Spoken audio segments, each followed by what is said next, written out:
Hello everyone, welcome back to the Hack the Gap Learn the Skills series. In today's episode, we are exploring one of the most impactful web vulnerabilities, SQL injection. So instead of actually simply showing what a payload is, I'll demonstrate how HackerGPT helps solve these real SQL injection CTF challenges, while also I'll be explaining exactly why each payload works and how to reproduce it manually. So before we jump into the demo, let me give you a quick understanding of what the underlying concept is. SQL injection actually occurs when an application directly inserts user input into a database query. So if that input isn't properly sanitized or if it's not parameterized, an attacker can actually modify the query's logic to retrieve information the application was never even meant to expose. Like every login form you see, if there's a search box or if there are filters, especially in product filtering, if there's a URL parameter, these has the potential to become an injection point if not implemented securely. So today we'll be working inside our web target CyberGYM, which is our intentionally vulnerable training platform. Our goal is simple. It is to complete 4 SQL injection challenges using HackerGPT. First, we'll actually extract the database schema to discover the underlying application's tables. Next, we'll actually retrieve every user credential that's available, which is stored in the database. Once we have all the user credential, we'll try to perform authentication bypass, meaning that is we log into an admin's account using admin credentials. Then we'll log into every few users' accounts, like a user credential of Gem and Bender, without knowing their passwords. Finally, we'll solve the ephemeral accountant challenge present in the CyberGYM. This challenge is authenticating an account that does not even exist by showing how SQL injection can actually manipulate application logic itself. By the end of this tutorial, you will understand 3 important skills. First is the fundamentals of SQL injection and why vulnerable queries can even be manipulated. Second is how union-based SQL injection is used to enumerate databases and extract sensitive information. And finally, how SQL injection can bypass authentication to gain unauthorized access. Throughout this demonstration, I'll have CyberGYM open in one tab and HackerGPT running in CTF mode in another. Rather than spending time manually by crafting payloads, HackerGPT will analyze each challenge and generate optimized SQL injection payloads and even explain the reasoning behind it. One interesting new feature is the prompt chaining one, meaning that once you have already given a particular challenge to solve, you can direct the agent to solve its corresponding next challenge, so you can steer the conversation, which is very similar to how a penetration tester would actually do. So if a penetration tester actually figures out a particular problem, he will narrow it down, he'll isolate it, and then based on the observability changes and observable new insights, he'll figure out what are the next challenges he'll have to solve, and then he will solve each of those challenges one by one. So HackerGPT similarly does the same thing. Throughout this demonstration, I'll have the CyberGYM as I had mentioned, and before attacking any application, it's important to know where SQL injection commonly appears. Typically, targets include login forms, search boxes, filter parameters, product lookups. There are a few API endpoints as well, and even verbose database error messages. So all of these are, insights on how you can figure out where the actual underlying problem is, and then you use your detective skills to figure out what to do. Understanding where user input reaches the database is generally the first step in identifying an SQL injection vulnerability. Now comes the fun part. We'll switch over to CyberGYM. We'll filter out the challenges to injection, and we'll begin with the database schema extraction.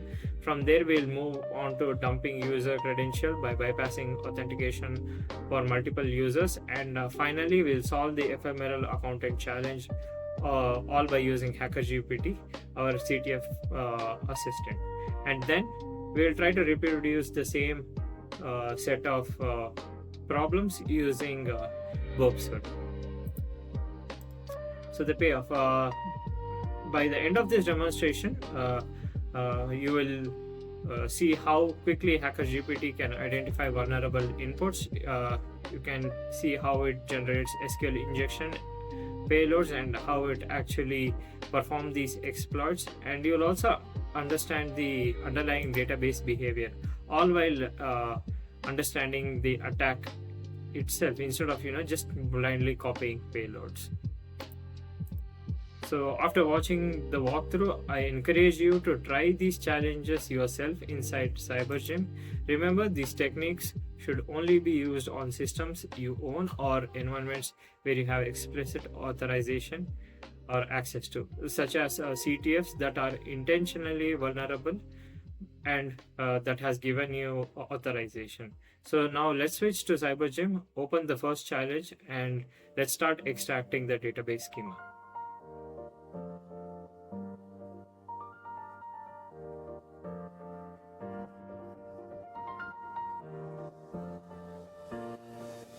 Hello everyone. In today's video, I'm going to demonstrate one of the most powerful new feature in HackerGPT, which is prompt chaining. Instead of treating every prompt as a separate task, our prompt chaining lets you guide the AI agent while it's already working, allowing you to expand the scope of an engagement without starting over. So let's jump right into it. Selecting the challenge is important. So I'm inside the CyberGYM. This is our intentionally vulnerable training environment containing dozens of CTF challenges. Right now I'm currently on the scoreboard page where every challenge is listed. Since today's focus is SQL injection, let me just open the filter panels. In the filter I have selected SQL injection, and now that all the SQL injections were displayed, I have narrowed it down further. I have used the search bar to type data, which immediately brought up the challenge we were looking for, which is injection using the database schema. The objective is simple. It is to exfiltrate the entire database schema using SQL injection. We know that we got some idea that we have to do an SQL injection, but we still don't know what kind of database. So now that we have identified our target challenge, let me switch back to HackerGPT. One moment, let me just check out the hints that the challenge is being provided. Okay. Now that we have established what our challenge is, let's copy the web target and solve this challenge. Let me copy the challenge once again, paste it, solve this particular CTF hints. Let me just copy the hints as well. Okay, cool. Browser navigation. Okay, let me clear out the filters once again. Let me check out other challenges in injection. User credential. This looks very relevant. Once we have the database schema, it's natural to gravitate towards getting the user credentials as well. So, okay, yes, success. It did identify the challenge. Okay, the agent. This is how prompt chaining works. We have already established a CTF challenge for our agent to solve, and I have just pasted another follow-up question. So I'm just steering the conversation so that once it finds the database schema, it knows what next to do.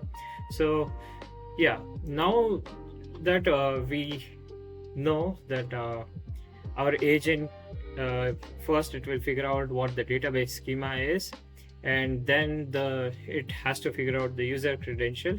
It is natural that now that we have all the credentials, let's tell the agent to also solve these challenges, which is to log in using those credentials, right?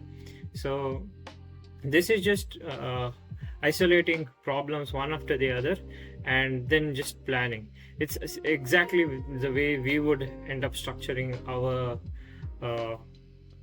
pen testing walkthroughs, right? So the same logic, let's just give the agent, and it should smartly figure out what to do next.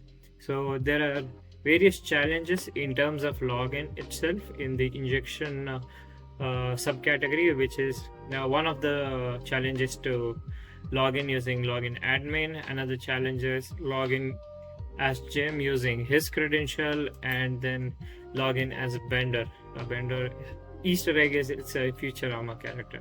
So let me just check out hints. Cool. Hints.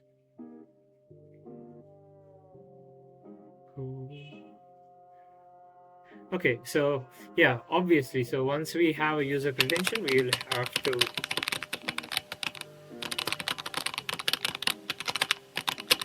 what do we do with credential? We just have to log in, right? So task 1 would be to log in as admin, task 2 would be to log in as Jim, and task 3 would be to log in as vendor. Let me give it. This is interesting. It did end up figuring out the previous challenges. It figured out a union statement. Let me go to the network tab. Okay, this is interesting. Okay, it did figure out a specific table. Cool. Okay, let me just check out the table. Okay. Yeah, I did select star, so everything in that specific table has been listed out. It got me another table, hence. Nice. Okay, now it's finding credentials. Let me check in the network tab. Let me save the payload. Yeah. Okay. Yeah, it has an email and a password in its payload. Interesting. Let me just save it just in case. Alright. For further reference, let me go to the payloads. Cool. It already has successfully solved the first part of the problem. And it got a 200 response as well in the first post request. Okay, these two passwords were wrong, so it has to figure out another strategy. Okay, interesting. Let me get back to the browser. What is it doing? Okay, it figured out a password and it's hashable, so I think the browser navigated to an open source. Let me go to the memory. Yeah, it figured out all the various tables that exists. Users, yeah, various tables that has existed using SQLite master. This is very similar to how we would use it using Burp Suite as well, right? We followed the same intuition, and it figured out all the user credential. This is much better because it has given us in a very structured format with ID, username, email addresses, relevant password hashes, and it has filtered out whether it's an admin or not. Okay, let's check ourselves. Okay, I just use Windows Q to copy the text. Let me just clear out the unnecessary text. CAPTCHA. Yeah, there's a CAPTCHA that I have to solve.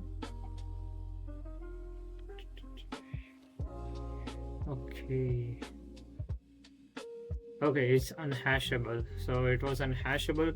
So my reasoning is because it was unhashable, it couldn't figure out exactly the password, so it just came up with most commonly used passwords. Hence, we had gotten a 401 error. Let me check once again.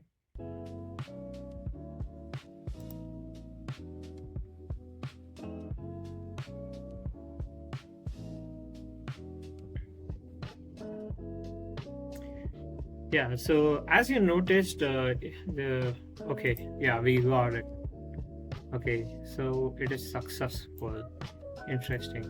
So instead of simply generating an answer, the agent launched the browser session. It began interacting with the application and it inspected all the endpoints, right? So analyzing responses, testing for SQL injection, trying out different payload, and it also collected the information automatically and it put it in the memory tab. So now comes the feature I wanted to demonstrate, right? The SQL chaining. So once the SQL injection vulnerability was found, we just didn't stop at extracting the database schema. We ended up retrieving all of the user credentials as well with all the user tables. Now we steered the agent by adding another instruction, and we found out that the database also retrieved all the user credential, and the agent just didn't restart. It didn't respond. It just doesn't repeat the reconnaissance all over again, and it didn't lose context. So now that it had all the knowledge, all it had to do was it had to expand on its mission. So basically that was prompt chaining. So the agent successfully identified all the user accounts stored in the database, and after we got the user credential, we went and we figured out that we had to solve login as well. So the same agent just simply continued to work using everything it already had discovered, and each prompt basically builds on the previous work. The agent determined that the backend database was SQLite. It identified the vulnerable search endpoint, and it performed the union-based SQL injection using the SQLite master table. It successfully had extracted the schema definitions for every table in the application that includes user table like products, addresses, basket items, and security question, and many other tables, right? So instead of manually crafting payload after payload, the agent discovered the approach automatically, and it explained exactly what it was doing. So when it came to user credential, the agent ended up extracting every user's account stored inside the database, like username, email addresses, and roles, and other useful information was automatically organized. Now that we had this baseline, login verification was much more easier. The agent successfully logged into the admin account, GEM's account, and vendor's account. We can see that in our payload as well.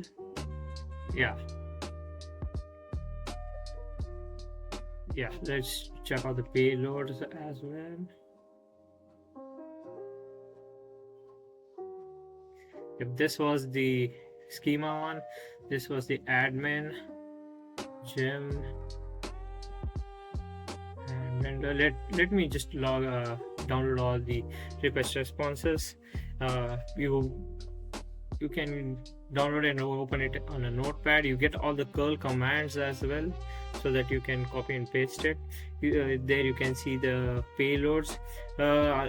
When you download it from the payload history part, even the saved payloads with the 401 error has been downloaded, so you now know what actually worked, what didn't. So the entire context is now there. Let me just check out CTF challenges injections. I did reconnaissance. Okay. I did reconnaissance. Target vulnerable endpoints. It figured out that part. Okay. Was the search, and it did use the union-based SQL injection. It found out 21 tables exfiltrated via SQLite master. The same intuition of figuring out the matching the left columns and right columns. With union based, it went from 1 to 9, and then I think it figured out.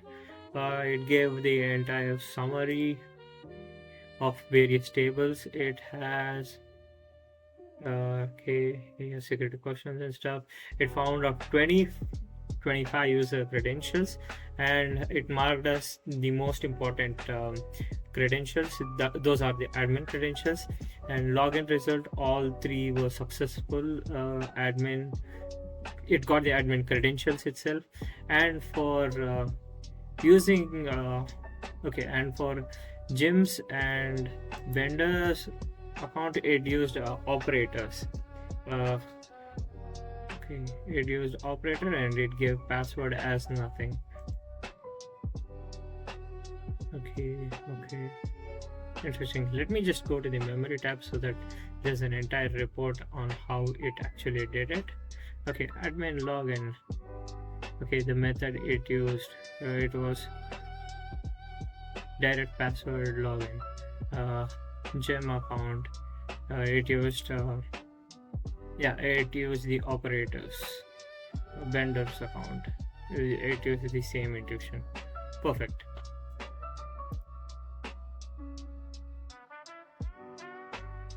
Yeah, perfect. Okay.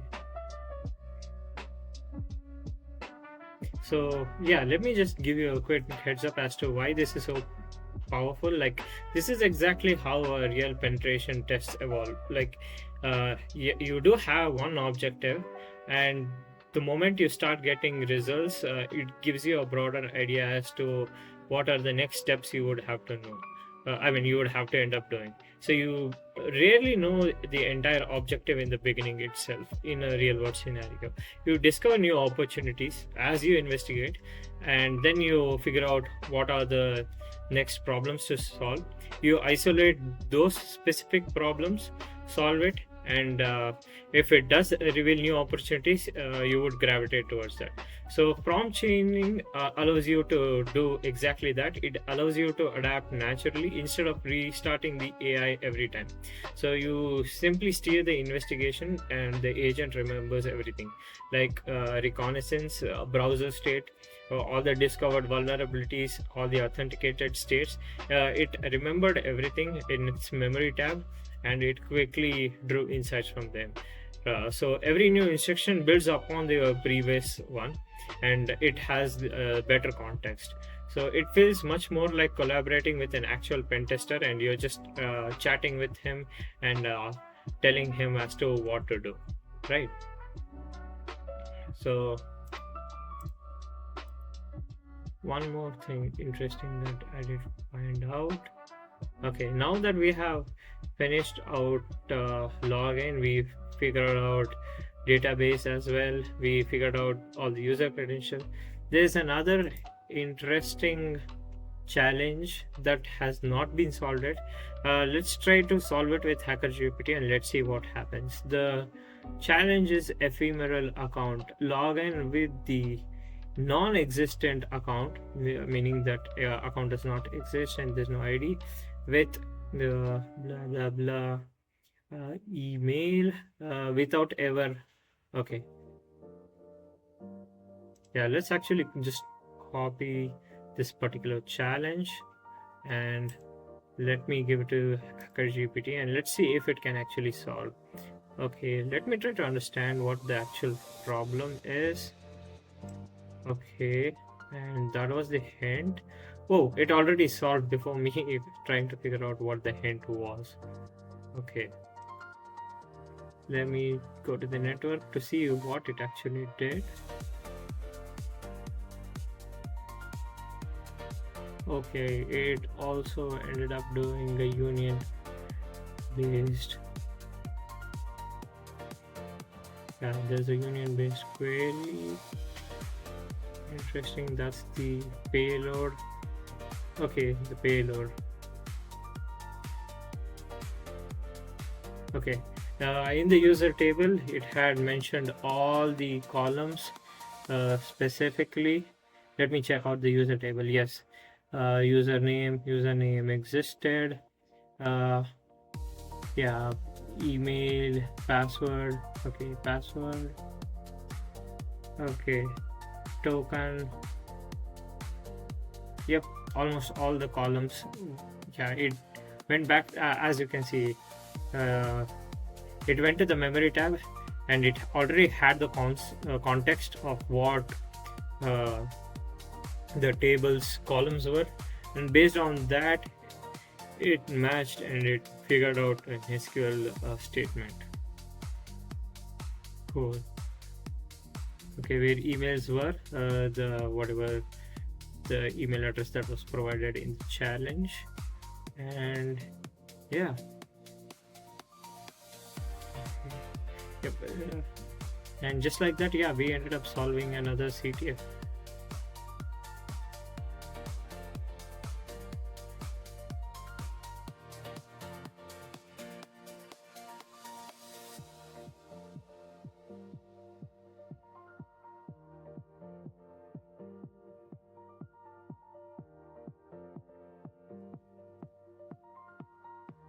So now we want to solve several SQL injection capture the flag challenges using Burp Suite.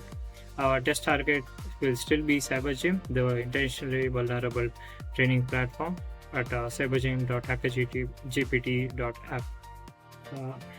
Throughout this tutorial, we'll complete the SQL challenges that was solved already by HackerGPT. We'll begin by extracting the database schema, then retrieve the user credential, and finally use SQL injection to perform authentication bypass, allowing us to log in as Jim with his password.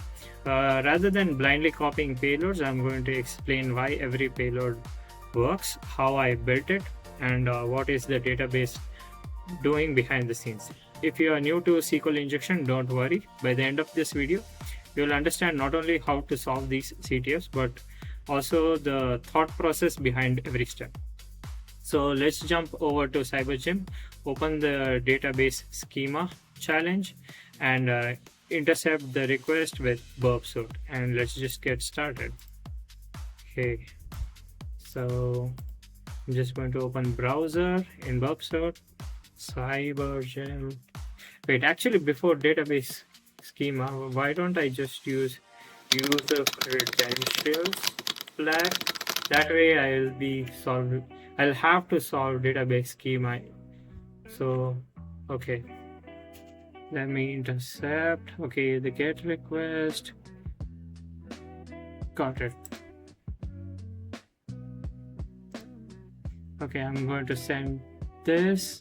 And success, we got a 200 response, and it ended up showing me all the products.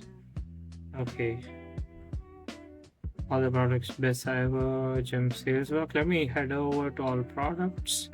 Okay, best CyberGYM sales work and rest of the other products. I'm going to copy this keyword and send it in the get request to isolate just this product. And yeah, there you go, we got just this specific product, right? So this was the text, our method was a get request, that was the path, APN found path, the Q value was best, that was the word.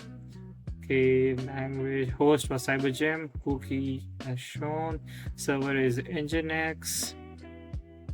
What happens if I give a quote? Okay, we got an error. Okay, specifically we got a SQLite error. So this itself gives us a hint that our SQL database is a SQLite database, and we got a syntax error. So let's try out bunch of operators. Should I try out parenthesis? No, I'm going to try out dash. So okay, the same error persists. Another dash, incomplete syntax. Okay, I got a new error, incomplete syntax. Okay, this is some progress. Can you see in the key value pair, there's message, and all the way below code for the key value pair of SQL, the value is select star from products where parenthesis name. So it starts with 2 parentheses, so that means that it should also end with 2 parentheses, right? This specific SQL statement. Good.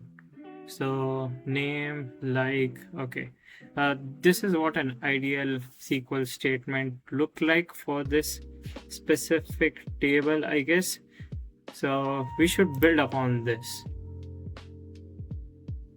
So instead of, we know that we have to perform a SQL injection. We know that it's a SQLite database. So the first thing that comes up is a union based SQL injection. So instead of just me implementing or trying a union based SQL injection, I start off with a simple payload that is best, followed by give me a moment. I need 2 closing parentheses, and then finally a SQL comments. Those 2 dashes are the SQL comments. So 2 parentheses, still same. Okay. Once I'll just show you how the filters works in the HTTP proxy tab. These are all the request responses that we have intercepted. I'm just going to type in the keyword search. Got this specific GET request. Going to send this to the repeater. Okay.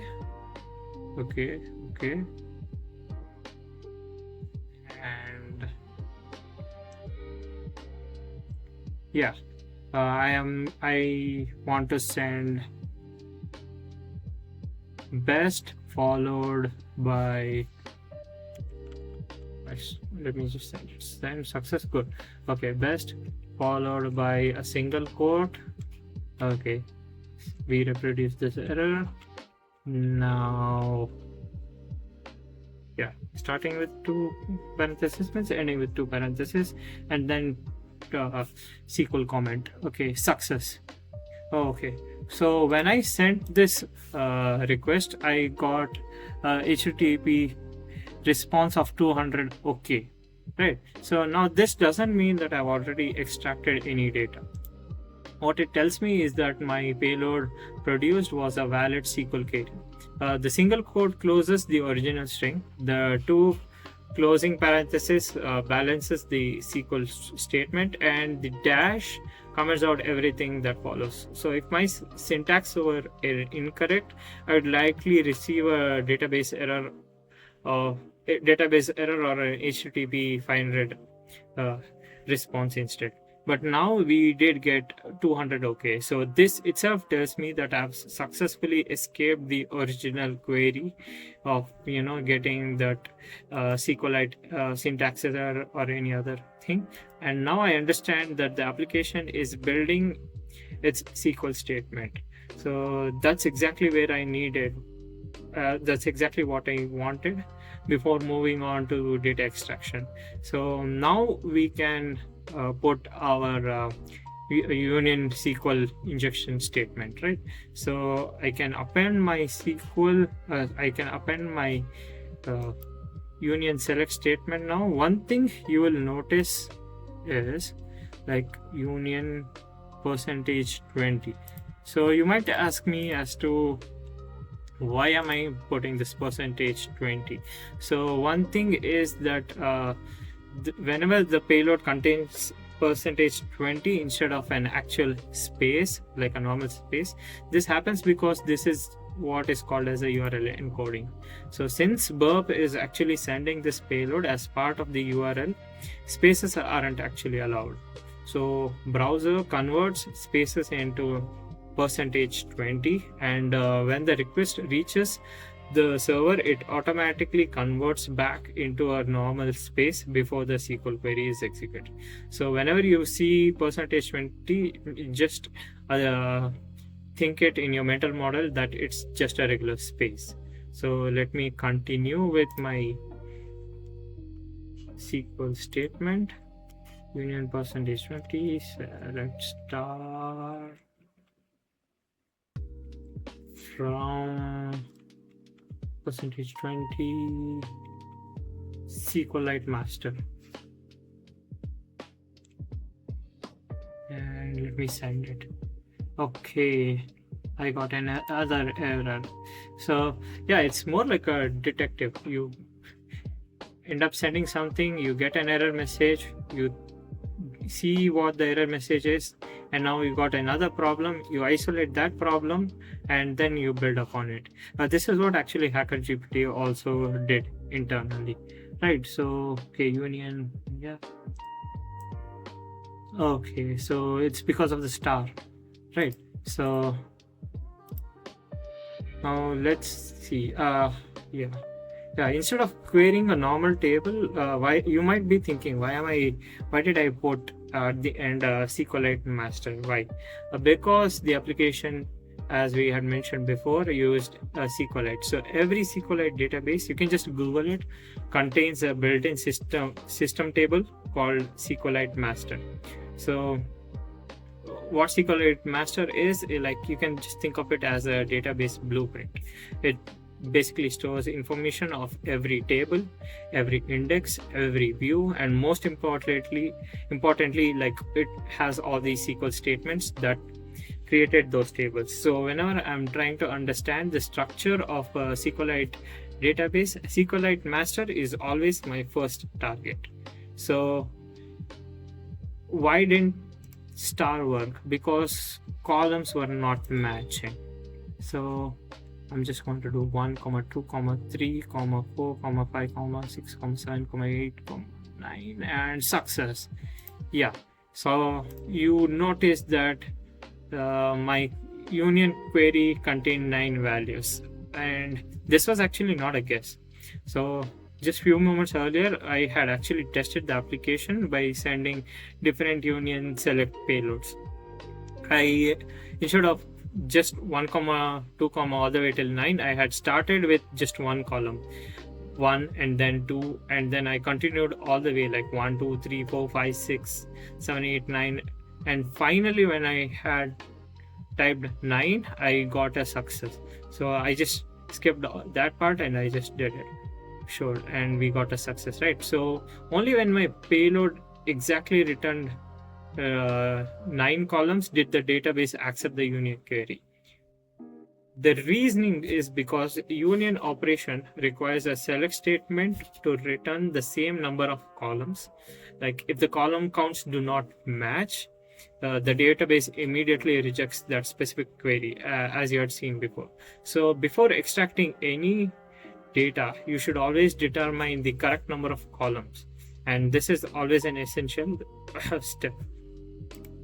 Okay, let me change the placeholder value from 1 to SQL, and yeah, now I got a success with various tables and its corresponding columns. What I'm really interested is in users, because that's the credentials I want to retrieve, right? So you might be again thinking, instead of those 9, why did I just replace it with the columns SQL? So because inside SQL master, that's where the SQLite stores the complete create tables statement for every table. Instead of only returning the table names, it generally returns the entire schema, which includes every table, every column, every data type, every primary key, constraint keys. So with a single request, I can map out the entire database. So that's why I use SQL as the placeholder over there.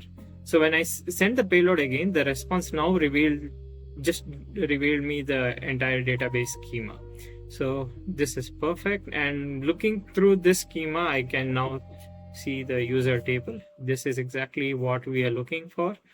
I no longer need the SQLite master, so what should be my next step? Replace SQLite masters with this table name of user, and I should again replace the placeholder SQL, which was initially 1, with the value of email, right? So okay, value, okay, I'm just going to copy email, paste it, and I'm going to send it. Okay, success, I got all the email addresses. What am I interested in gems? Your email address.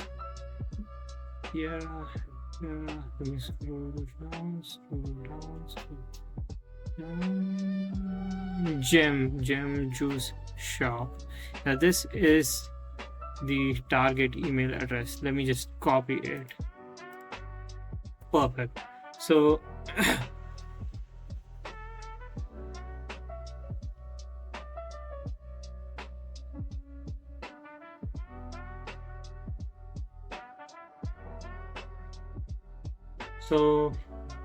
now that we have access to user's credential, let me go to login. And paste this and try to log in. We'll just try some password. Okay, invalid email and password. So what should we do? Okay, we have copied this. Yeah. So our next thing is that now that we have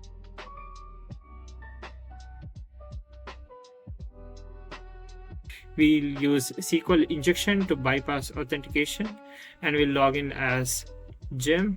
The same SQL injection principle will apply, but now we are not going to use Burp Suite anymore. We'll just change the query's logic in the application itself so that it just authenticates us.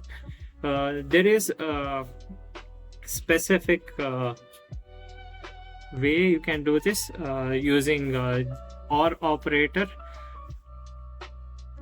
So for the email field itself, I'm going to enter the classic SQL injection payload, a single quote followed by OR 1 equal 1, and then followed by SQL comments. Then now you see I just entered. Okay, that's Jim. The account is Jim. This is his profile. I can change his profile image. I can rename his username if I wanted to. Let me see what else can I do. View basket. Okay, I can manipulate these. I can just delete whatever he had saved. Order history. Has he ordered anything? No. Let me check out his payments. I got his debit card information as well. What else? There's a digital wallet. Have $100 or 100 CyberGYM tokens per se. I can change his password. What else can I do? Yeah, so basically I have logged into Jim's account.